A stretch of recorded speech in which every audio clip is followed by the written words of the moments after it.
Samuel Huntington একটা বই লিখে গোটা বিশ্ব কাঁপিয়েছেন, দ্য ক্ল্যাশেস অফ সিভিলাইজেশন, সভ্যতার সংঘাত।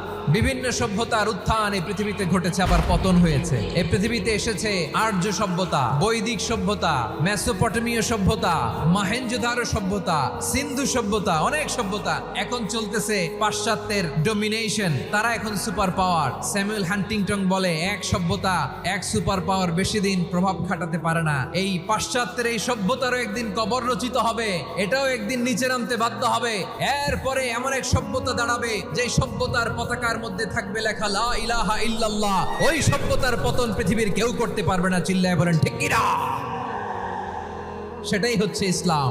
আমরা এমন জাতি যে জাতিকে ইসলাম দিয়ে সম্মানিত করেছে কে? ইসলাম ছাড়া অন্য কোথাও যদি আমরা সম্মান তালাশ করি, আমাদেরকে আল্লাহ তাআলা অপমানিত করে ছাড়বেন। সবাই গলা ছেড়ে দিয়ে আওয়াজ করে পড়ুন তো লিল্লাহে তাকবীর।